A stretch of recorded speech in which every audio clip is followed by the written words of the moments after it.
We're live. Live, okay. Call this meeting to order of the Government Relations Committee of the Clark County School Board. It is July 21st. I'm going to go ahead and take roll call since it's not that confusing. Patricia, Here. Antoine, Here. I'm here, and John, are you here? John Knox? I know he's got class. He couldn't make a 4 o'clock meeting, so maybe he'll join us a little bit later. Okay, do I have a motion to amend or adopt the agenda? So moved. Second. Okay, all those in favor and signify. Aye. Aye. Okay. Before we approve the minutes, I do want, we've got some new folks on here, and I would like everyone to kind of be able to introduce themselves. And so I'm going to kind of go down the list. I'm Greg Davis, AKA Rawson Davis. That's my middle name. And I'm the chair of the Government Relations Committee. And then we have Angela Tillman is here, and she is our kind of helper in this action. Patricia is here. Antoine is here. So maybe why don't everybody kind of introduce themselves instead of me going down the list. So Patricia, Angela, introduce yourself. Hello, I'm Angela Tillman. I am the assistant to Lawrence Harris. Okay, and then we have Lawrence. Thank you. I'm Lawrence Harris. I'm the Chief of Community Engagement and Strategic Partnerships for the Clark County School District. And then we have Mike. Mike Pruitt, counsel for the Clark County School District. Then we have Patricia. Board member. Then we have Antoine. Aye, District 2 representative. Thank you. Okay, then we have Hope. Hi, I'm the Director of Academic Support, Special Projects in Title I. Okay. Then we have Kelly. Mayor of the Unified Government of Athens, Clark County. And then we got Linda Davis.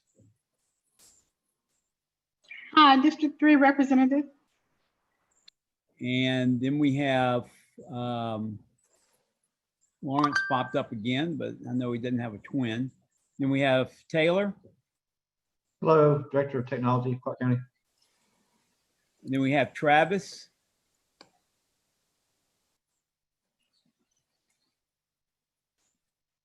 I'm the interim CIO for Athens, Clark County. Okay. Is there anyone that I am missing? I think Greg, Blaine Williams will be along in a couple of minutes. Okay, so him and John then. Okay.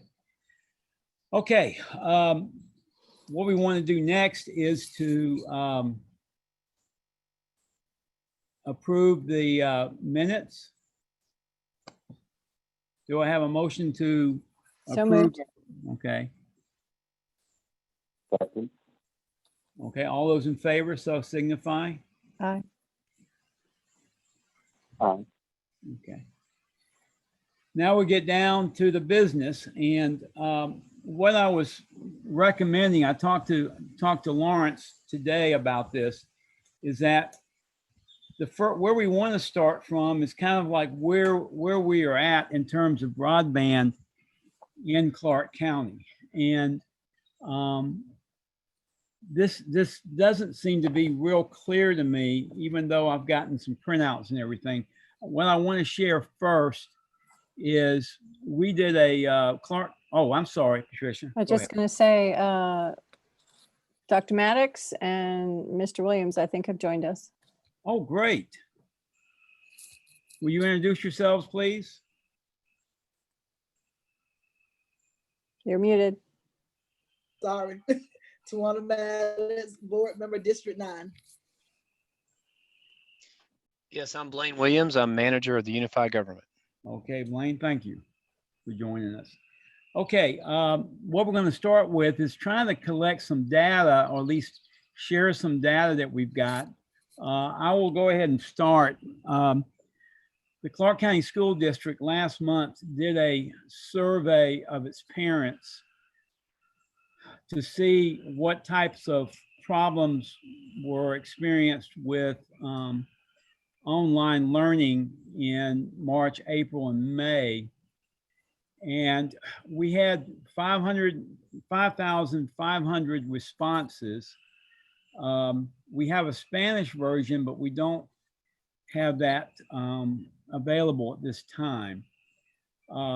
Based on that survey, it's a little bit confusing. We've got, do you have reliable internet access at home to support digital learning? And 94.8% of our families have responded, so they did. But then when we asked the question during distance learning, we had difficulty with, and then they could check a number of different problems that they had. 29% said they had no difficulty. 29%. There did seem to be things that this committee can't address, which is distractions at home was a big item, as was staying organized. But when you get down to the software and the hardware, and I don't know if this is an overlap or not, because I've never talked to the person that actually developed this, but 15.6% had problems with technology, and 15.5% had trouble with unreliable internet. And again, this is, I don't know how many responses we should have expected if everybody participated. I know that when you go school by school, we know that the participation rate on these surveys of the East Side schools were around 60%. So that kind of shows you that we've got good data here, but it's not as comprehensive as we would like. So based on this, we are talking about at least a minimum of 16% of our student body having trouble. Well, let's say of the families. Now, these families could have, we don't know how they're spread out in terms of numbers of students, but it for our purposes, it does seem like it's an issue that we have to address sooner rather than later. And this takes into account that we also have something like 500 hotspots. Is that a right number? From the Yes. Clark County, we have about 500. And Taylor, did we order more as well? Didn't we? Not from technology, no. No. Okay. So we just have the 500, and they're up and going and working, and as far as we know, and distributed and everything. Yes.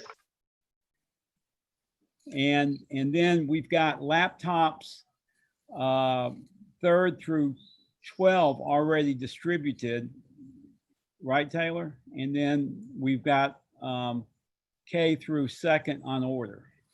That's correct. Okay. So Taylor, do you have any insight in terms of what I just read in terms of from your angle, the difficulties our families had or did not have with accessing the curriculum online? I can't really speak to internet access. Initially, when COVID first started, there was more of an emphasis on staying at home, period. So we were not able to do repairs of technology also. So someone had a problem with their Chromebook. We were not able to get that fixed this past spring. We will be this fall, but this past spring we did not.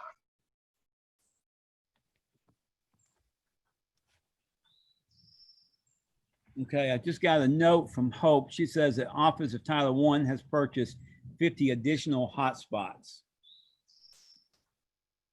And then that note went away. Let's see what else. Yeah, and we have 39 still available. So that's from Hope.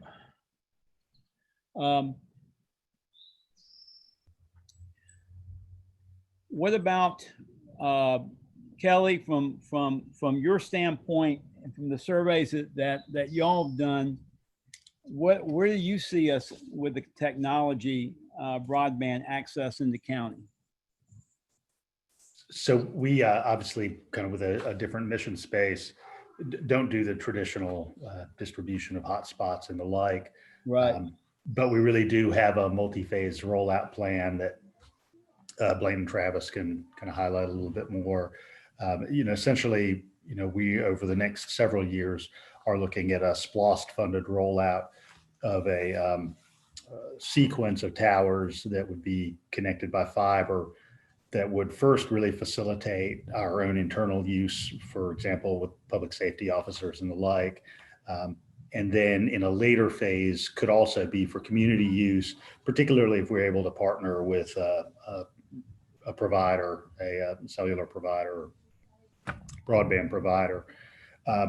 But I wanted us to be part of this conversation largely because we do have facilities, and many of those facilities do have access points in them, Lay Park, East Athens Park, and the like.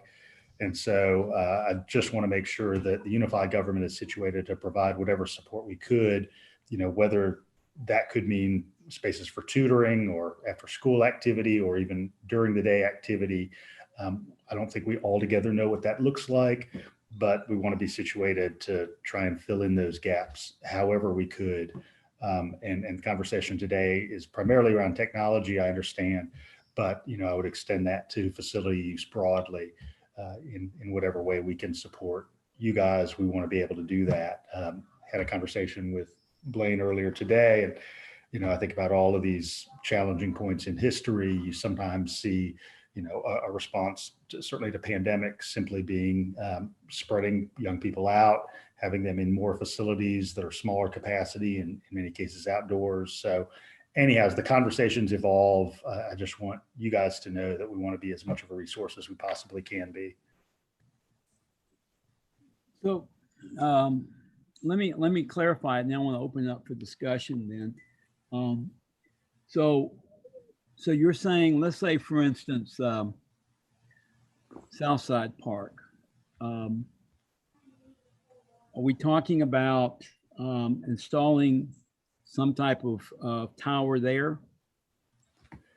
I think it's somewhere in the ballpark of a dozen towers Okay. that would be connected. And Travis, how many towers is part of that draft plan? 28. Okay, 28. Okay, yeah. So quite a few, and they'd be connected with fiber. And they would be just scattered out primarily on city, obviously on city-owned property. Yeah, as I understand, there'd sort of be an arc of them that would create this web of future connectivity. And Travis, you might be able to speak a little bit more intelligently to kind of how that looks. Right. So there's going to be 28 towers on county properties throughout the county in strategic locations that will be able to provide coverage for the entire county footprint. And it could be where maybe half of the towers have direct fiber, and then the rest of the signals get sent to the other towers via microwave transmissions. So that's how the content and everything will be transmitted between the towers. And then from that, the idea is to then deliver some sort of broadband access to the public. In what fashion, we're not sure yet, but from the towers wirelessly to an antenna and then pick up broadband at that point. So discussions of adding free wireless signal in certain locations based on a need and cost. Okay, I know so little about this, Travis, it's ridiculous. So in terms of, let's say, for instance, we do have,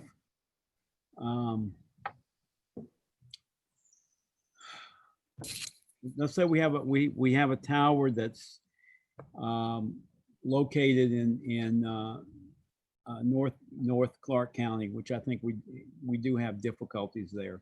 So there's a tower there.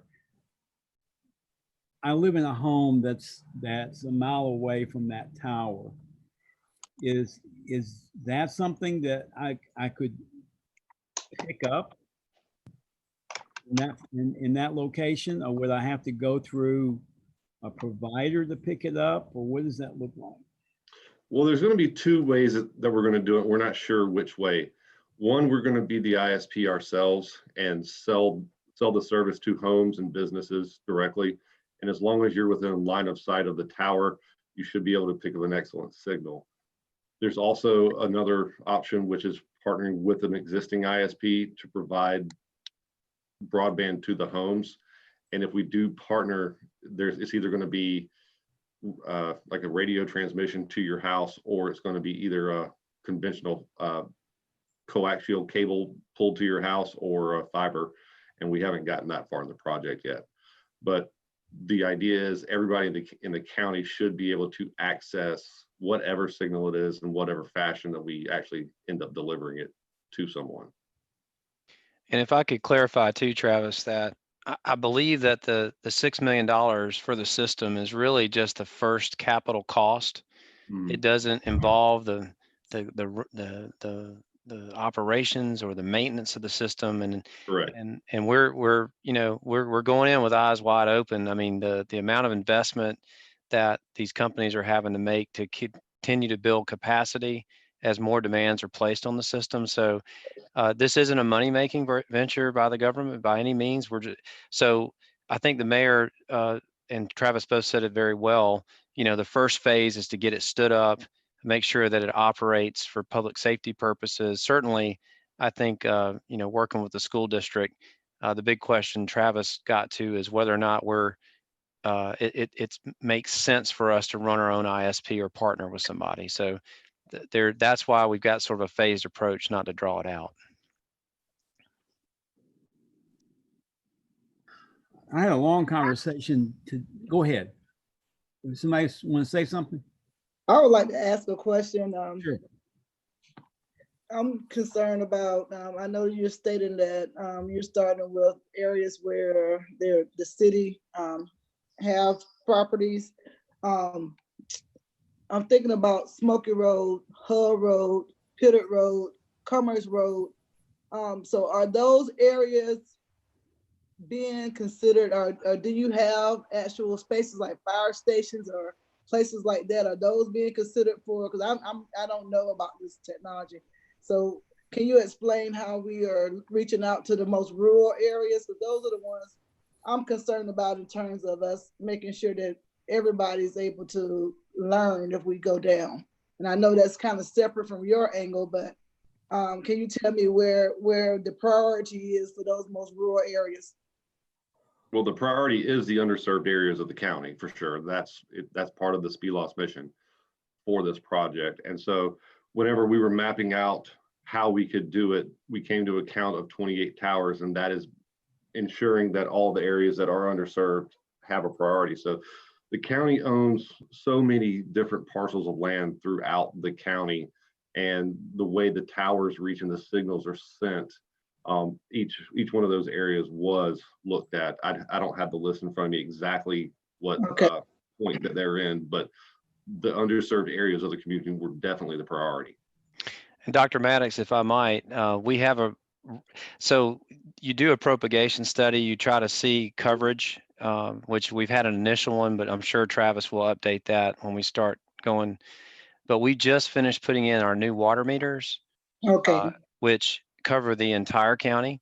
If you didn't know it, there's 56 towers there. So we've gotten the opportunity to do this once before, different technology, but we feel confident, especially with the smaller size that we occupy, that we can do this quite well. Okay. Antoine, questions? Patricia, questions? So I think I asked about the timeline. Oh, sorry, Antoine, go ahead. Go ahead. Well, we actually are reading each other's minds here. That's, I was about to ask what is the timeline on that, and what I had to say next was more so just speeding off of what Swan said. I'm more concerned with those outside Loop 10 areas. I know I live in North Athens, so I experience it as well. We have outages in internet every once in a while. And, walk in one part of the house and lose connection. Even having the strongest internet provider in the area. So I'm definitely happy that that's in the conversation here today.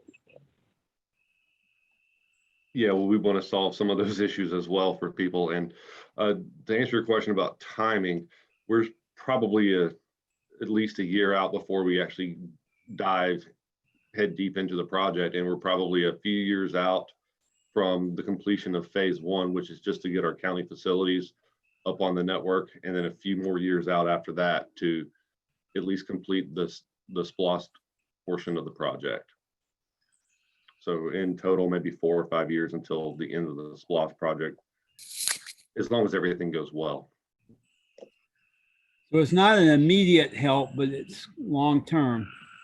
Right, that's the long-term areas that we're trying to address, but the more the short-term things that I'm trying to address here within our facilities is to expand our wireless coverage for the public in all of our county buildings and outside of the county buildings. So if folks need to go to Lake Park and sit in their cars to do their homework, they'll have good coverage in the parking lots. And so when I was talking to Lawrence last meeting that we had a few weeks ago, we discussed a couple of areas that might be good potential pilot programs.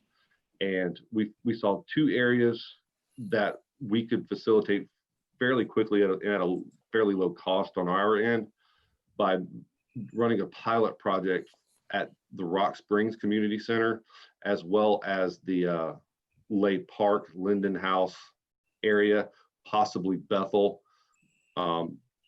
My only concern about Bethel is just being able to provide enough access for people. But that is kind of where we're headed, is ensuring that our facilities, when the public are there, are able to have a decent connection and experience when they're on the internet, especially trying to do schoolwork during these challenging times. So theoretically, we could actually create almost a properly spaced classroom in a shady area and even manage it that way. You know, the school district could. Yeah, absolutely. And we could work with your IT folks to ensure that all your security needs are met and make sure that traffic is segregated and controlled properly. Can I add something, Mr. Davis? Sure. Yeah, so I think, you know, I just want to add in just to kind of for the folks who may be watching, but also everyone on the call. So to Travis's point, we met about a month ago, and I think we had develop a plan around how can we phase internet access for residents of Athens, Clarke County, including, of course, our school district students and staff and parents.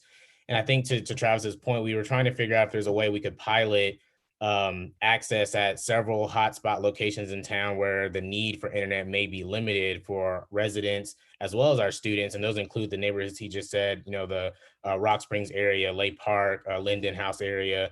And so as we were looking at how could we increase infrastructure in those locations as kind of a pilot, of course, as y'all recognize, our schools, you know, we've kind of made some decisions around what school is going to look like this upcoming year. The need for internet, of course, has become a bit more timely. And so I think there's almost, as we discuss this kind of potential partnership with the Athens Clarke County Unified Government, how can we meet the need of my question is, you know, as I think through this, is how can we meet the need of our students and families now, but also, you know, start building towards kind of universal internet access for all residents, you know, whether that's next year, the 2 to 3 year infrastructure development. So I know I invited Taylor, so I appreciate Taylor Duke being here. He's had some ideas as well about how can we kind of meet the immediate need. And I think it's a combination of maybe some of the ideas he has, as well as what Travis said, and then what can we do when we start thinking, next spring and we don't know what the world's going to look like next summer. So what infrastructure needs to be in place to partner on that in the future as well. So I just wanted to kind of give some context for those who are new today. Taylor, you want to add to that?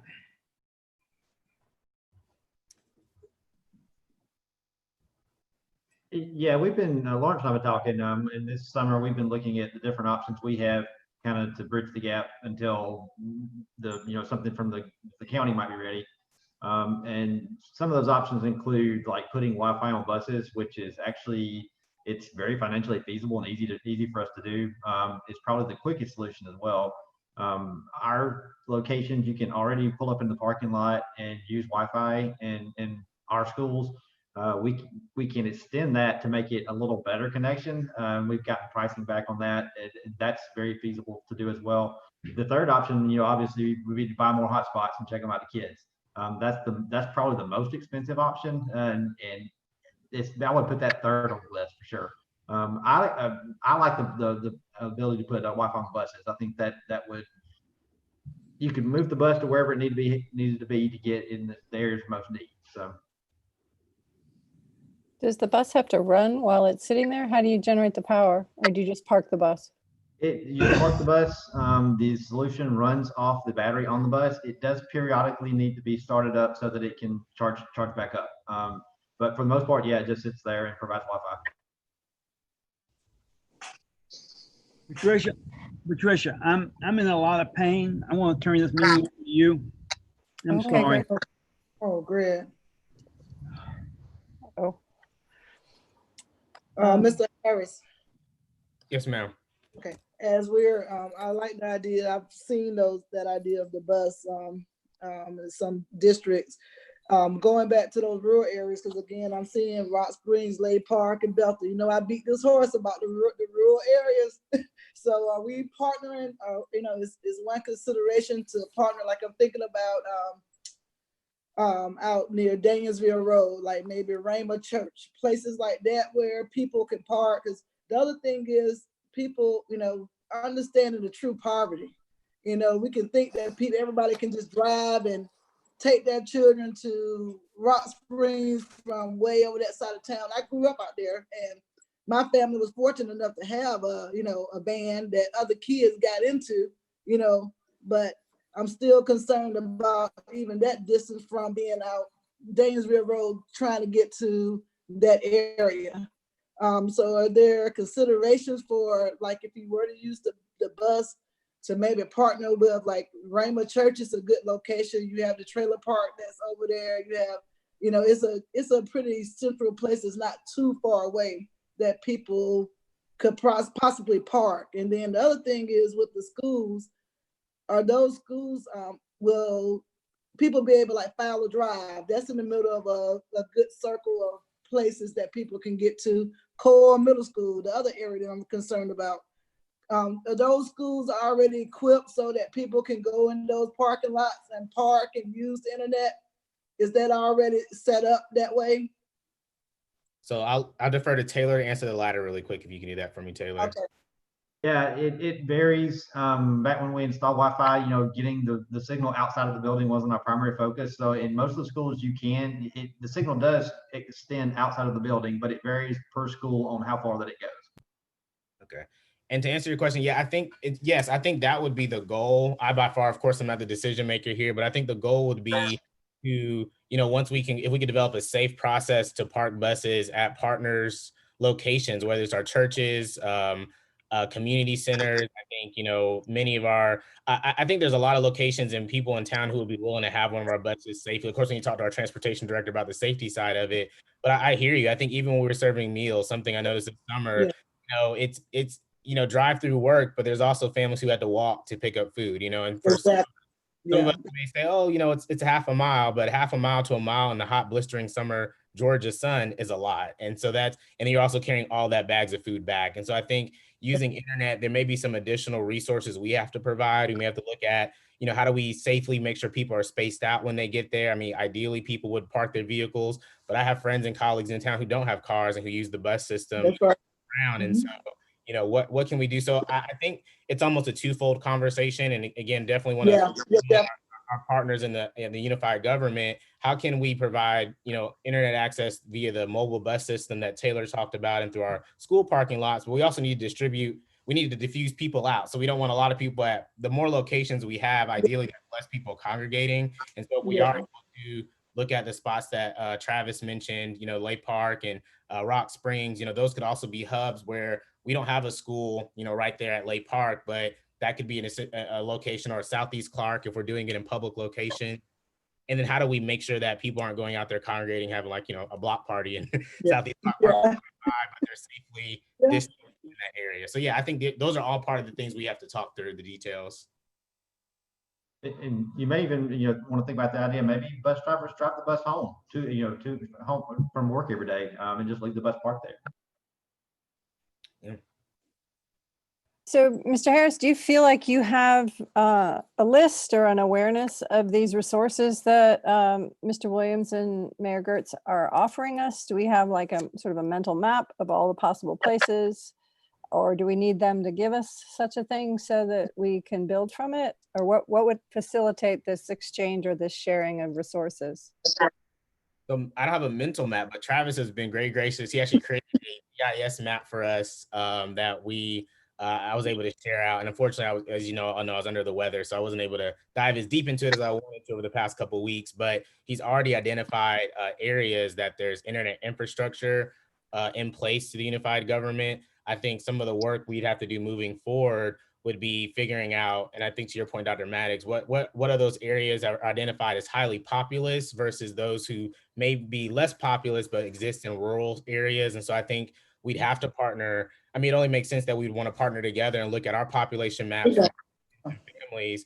But ultimately, a partnership, it goes both ways. For that, the unified government to also identify, where do we see the need for our residents and families saying like, we don't have access to internet here or stable internet services. And so I know the map Travis sent, and unfortunately I don't have screen sharing right, so I can't pull it up, but he was able to identify areas across Athens. And I appreciate that, where they have infrastructure. And if we overlay that with population density maps, we could see what those locations are. So I don't have it up here yet, but it does exist.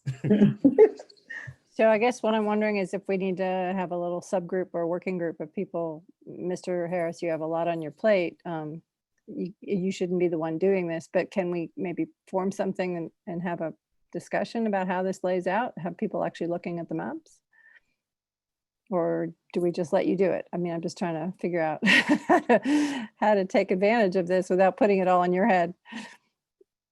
So yeah, I definitely don't want to just jump up and volunteer. I'd actually love to hear even from our partners of what they think even on the unified government side is going to be needed, because I think that may help drive what resources on our school district side we have to put together as we talk kind of a subgroup. Or I'm not an internet expert by far, let me tell you. Well, from our side, what we would really need to have happen is to increase bandwidth at our facilities to allow for additional folks to be on the internet at the same time as our workers. We'd also need to segregate the public Wi-Fi from the county network traffic with either more than likely just a firewall. And then for our areas that are connected via fiber, we are actually increasing our bandwidth as we speak. So we should be able to have more capacity.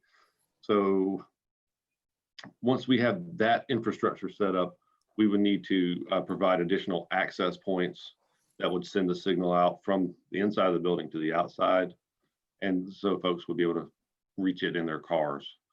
So from our side, we need more bandwidth, firewall, access points. And if there's any additional security measures that you need to interact with your laptops and your school systems, we can talk about that as well. That's kind of what I see as needed. I was thinking a little bit about kind of layering what Travis just discussed with sort of our ideal facilities broadly, sort of connected with this thread of, where are the kids, where are the families, and then where do we have some of those spaces that, particularly referencing Lawrence's earlier comments, might be more comfortable, where you might have a pavilion or a set of picnic tables under a canopy where kids can sit and work, where even if CCSD pulled a bus up next to that, could provide some modicum of access. I think about a space like Bishop Park, where we don't have really much interior facility other than the kind of maintenance areas, but we do have a big pavilion, where you could probably reasonably and safely space quite a few people who could walk to that facility, and you have pretty high density multifamily housing close to there. So that element may be helpful too, just to think about, all right, what are those physical spaces where you could be safe, be covered, where the bus pull-up model works best.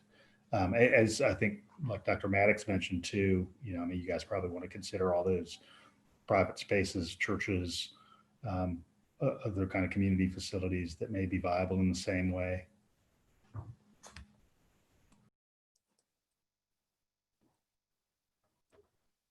I have one other question. The map that you were speaking of, Mr. Harris, is that can the public view that? That I think you said Mr. Tim shared with you. Is that something that the public can see where those spots or locations are, or is that mainly for you all to plan? It's mainly for us to plan. Personally, I try not to give away all our secrets for security reasons. Understood. I mean, it's pretty much a map that shows all of our locations, and that's public knowledge. Just the type of infrastructure it is, if it's charter or fiber. I'd rather not tell people if there's fiber in a building versus charter, but that's really all the map contains. Yeah, I'm following YouTube, the live chat, so I always pay attention to questions that the public has, and that was one of them. Understood. But presumably at some point we would have a plan or a public map that set all the places that people could go to if they needed to get this access, right? This could be a map that we published after. It wouldn't have to have all the nuts and bolts like you just described, but it would be at least an access map. Yes, I would assume that you would want to market this in some form or fashion to ensure that all of the students can do the schoolwork that they need and the public knows where to go. So we could definitely have a scrub map that just says free Wi-Fi in these spots. Yeah. I think it's a combination too, Dr. Yeager. I think of having the map that shows the access points, and then also, again, I don't want to hound too much on it, but I think the safety aspect of it, just of course safety as far as the coronavirus is concerned, but also just, safety as far as if we have, of course, students are in the parking lot using the parking lot Wi-Fi. How do we kind of dispace people out to use different locations and encourage them to, I think the bandwidth question is going to be really important. And I know as Taylor looks at expanding them in the buildings, we don't want, of course, kids pulling up to a building if there's 100 of them there, and then the bandwidth actually can't handle, the additional 200 maybe residents that may come to and use the Wi-Fi, and then the kids can't access their Google Classroom, and that was their location. So I think some of that, again, I have to lean on our technology experts to help us figure out like what makes the most sense as far as feasibility. Maybe there's a way to, even as far as with us parking our buses, maybe we can partner with our, ACCPD in our school district for us just to make sure that, the buses are safe and taken care of in the neighborhoods, and that makes sure our residents are safe as they're, trying to access these networks. I mean, I think there's some layers that we may have to consider as we just look at doing this in a safe way. I think access is important, but also thinking of just that layer of keeping kids and families safe when they do access it. So that may be an additional layer to consider as we move forward.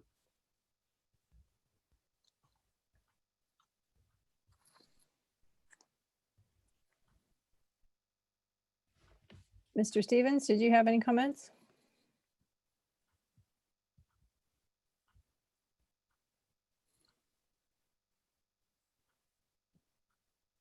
Okay, no.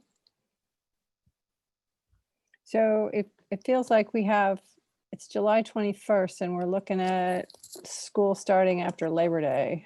It's not a lot of time to get this all planned out. Mr. Harris, what do you imagine is the timeline for the next month to figure this out? And what do we need to do to make it happen?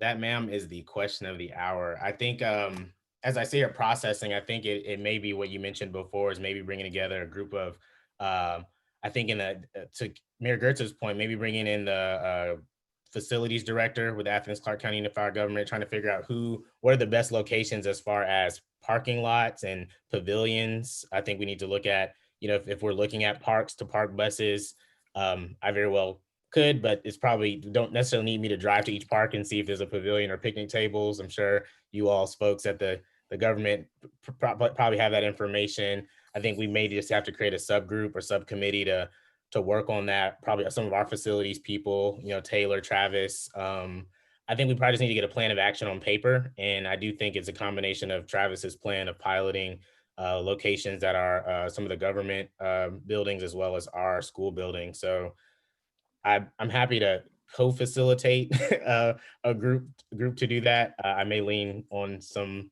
folks I have to think who could be maybe better positioned. I do think I'm well positioned to help with the communications aspect in our department of helping to communicate that, because I think Travis mentioned it. We're going to have a communications plan, because it's great to provide a resource, but if no one knows it exists, then it doesn't really matter. So I think we'd have to, my office could work on that communications plan, making sure our families and students know about it, but we could also partner with the communications department, the ACC communications department, to get it out to residents, work with our neighborhood leaders and different groups to get it out to the residents to know that this resource is available to you.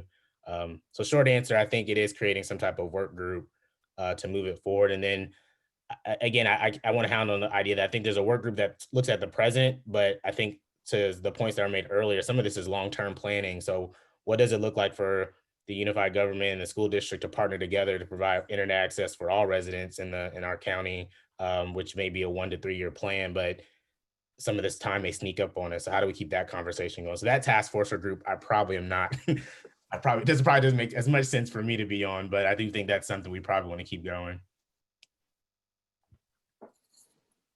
So I was going to ask you if we've partnered, in terms of our neighborhood leaders and Grace Bagwell Adams and some of the folks that have been working in the neighborhoods, are we including them in our discussions about these needs? I think we talked about Grace last month and maybe seeing that she had some data about some of the neighborhoods that might be the most needy. Are we doing that, Lawrence?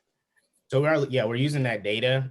So this is our first, I guess, government relations committee meeting with all the folks present that are the decision makers in it.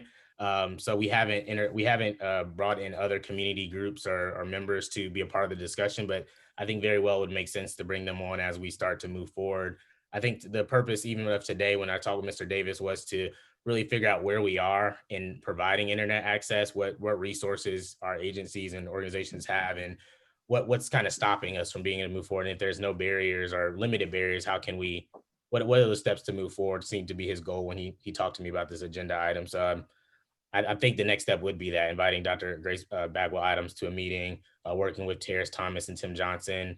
I think there's also a lot of youth serving organizations and groups in town. And we're already in my office working on trying to put that together for some youth engagement work during the school year with some of the digital learning. So there's ways definitely get the information out there and use the data that exists, but we just kind of have to, I guess, mesh it all together. Yeah, so I had no idea Mr. Davis didn't share his agenda with me. So I'm sorry, I'm scrambling here a little bit. I don't feel like I know whether we've reached the thing we need to reach. I know that it's 5:15. So I just wanted to, in the next 15 minutes, try to figure out what are we missing and what needs to be done next. Are there, like this subcommittee, do we need to form? I don't know, what do we need to do next and in the eyes of those of you that are here? So this is Linda. If I may speak, I'm just curious, well, not curious. As I listen, it sounds like we're jumping into some really deep operational things here. And I'm wondering if what Lawrence has said is absolutely true and correct for the school system's role in this, but for the external community's role in this, is that kind of a different flavor of access? Because that's already a big priority. I understand that from Mayor Gertson and of course the county, that that's something you've been working on for a long time. So is the question, how do we become consumers of this access? And if that's the case, then we continue to do the work of the school district, and then now there's some new access and new avenues available to us to gain access to the internet. And so we do have a role in terms of supplying information, but does that not come through the normal channels? I'm just trying to see if there's something new that we need to create out of this, or is this something that's handled in how we operate normally? Does that make any sense? I don't want to slow anything down, but I don't want us to also create something that we don't have to create, and we're already stretched. And so I don't want to see us stretching into something beyond the education of the kids, if that makes any kind of sense. But I understand what you're saying. However, COVID is not something that we've ever had before. And I know we continue to say that we're crossing over and not crossing over, but at the end of the day, we have to understand, or begin to understand together, how we are going to educate all of our children. So I don't see it as crossing over. I see it as collaboration. I see it as making sure that we do have a communication plan, because without that, we're going to continue to be very disjointed as a community. You know, not even speaking as a board member, speaking as a person with family members in the, working in this system, as children that I've served in the system, and just a personal love of children. I'm afraid. I'm nervous about going back to school. I'm nervous about not being prepared, especially for all children, especially rural children. I'm very nervous about that. So I believe that we have the people at the table right now who can work together to kind of start figuring out what needs to be done. And the dialogue has been good. So I just don't see it as crossing over into operation, but again, just making sure that we continue this dialogue. And I believe that something more has to happen, and it's not stepping on the toes of administration, it's working with administration. And I think that we need to work better at doing that. That's just my 2 cents.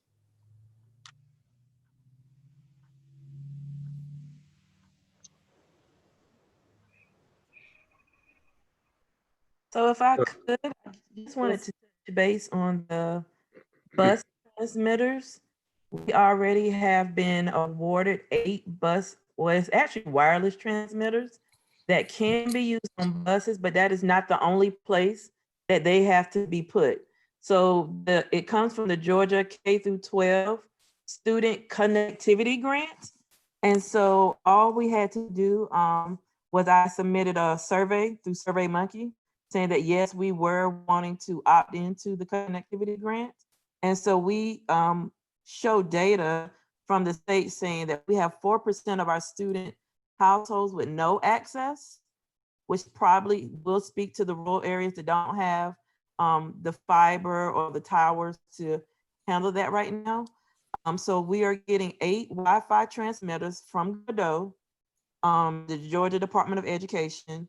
And it says that 361, it's the estimated number of students connected to a Wi-Fi transmitter.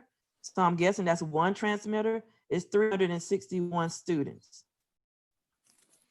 And all we had to do was show an in-kind match of $3,000.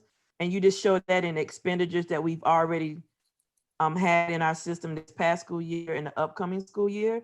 And we know we've gotten that automatically with just buying hotspots. So I've already, as director of Title I, I had meetings with our school bookkeepers and our assistant principals and associate principals.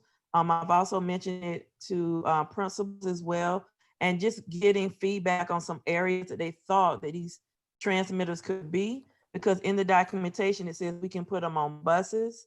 They can be put on the side of community centers, residential buildings. That could be churches as well. But it does have, I'm not a tech person, it says 25 over 3 Mbps access for all my tech people. So that would give them that range that they need. And those are supposed to be coming to us in the next few weeks. So the actual documentation will be on the Georgia Department of Ed's website at the end of this month, telling us exactly when they're coming.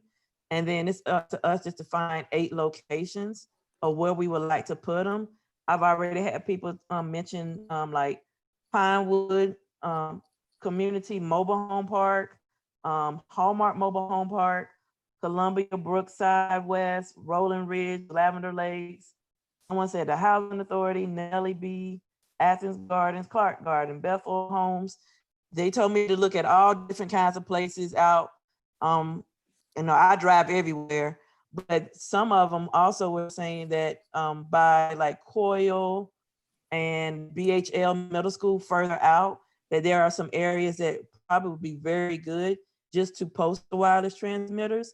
So once we get them, I will be working with Taylor and my office to make sure that we get them to locations that would actually, you know, extend in the immediate need that we have for those transmitters. That sounds great.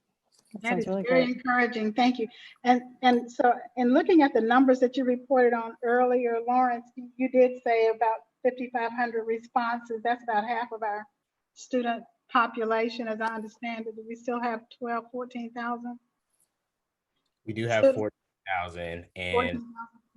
I can pull that data survey for you. It was Mr. Davis who reported it, but I can certainly pull the survey results and get that number. But that does sound about right. Yes, ma'am, about 5,000, a little over 5,000 responses. Yes. But those are families, not just individual kids, right? Right. So, okay, so very encouraging, thanks. And so hope that really helps me. I didn't realize the range of 128, 158 devices per hotspot. That's powerful. I bought the wrong hotspot for my house. Okay. So I switched carriers.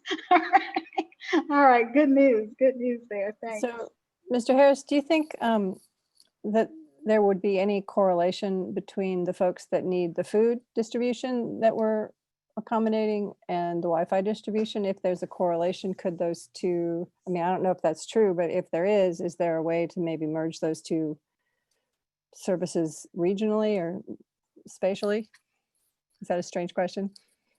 I just wonder if it's the same families. We know who they are because we've been feeding them. I don't know. So we served approximately 650,000 meals this summer, and that's our total. So, well, since we merged in March, the survey, unfortunately, we didn't ask for specific details, so we didn't ask for identifying information because we didn't want anybody to feel that we're identifying them based off of their results. When you look at it, though, there are some who had limited access to internet but did not participate in meals, and then you also have the similar where there were folks participating in meals who did have internet access. I would be interested, that's a good question, to look to see if there's any correlation between the two. I know our director of nutrition, Paula Farmer, is working on the model for continuing to provide meals to our students with us, looking at potential blended digital learning, the models that we're entertaining for this school year. I know this week we're not serving meals as she kind of resets with her staff, but that could be an opportunity to look at how we distribute. I think we're still going to have a communications plan in some form just to help families and students know which sites are readily available, the closest to them. I think, maybe partner with Travis and Taylor looking at, I think what they call access points, and we can help families even understand, like, if an access point seems to be moving slowly, maybe there's another access point closer nearby that doesn't have as many people out there using it. I think the part that I'm just wanting us to, I think this, I don't call it a task force, but the group works on, I think that safety piece, that's going to be huge for me, is thinking like, how do we make sure that, when I was traveling before, I went to a country and they had public Wi-Fi, and I mean, it was hundreds of people out using that Wi-Fi in the park because it was only open for a certain amount of time during the day. And that's, of course, what we don't want is a congregation of a lot of people, especially during what's going on. So I think there's that balance between informing and access, and then how do we make sure it's safely being used? So I don't know. I look at that data, Dr. Yeager. It could be interesting to look at, see if there's any correlation between the two. Short answer, but that was long. I definitely support. Go ahead, Linda. That's all right, Linda. Go ahead. I support your planning, the communications group and the planning thing, because that safety aspect also goes down to our kids. And if we are inviting them out to a public Wi-Fi, what does that do to our liability? And so, yeah, definitely we have some more conversations to have internally as we roll out this particular plan. And do we also bring to bear some of the security folks that we have, some of the partnerships with the city and county, but also our own school resource officers that could be involved in some of the safety? If they're not in the Definitely, school. I mean, our safety plan has to be modified to accommodate this for sure. We have a safety plan, but it has to be updated.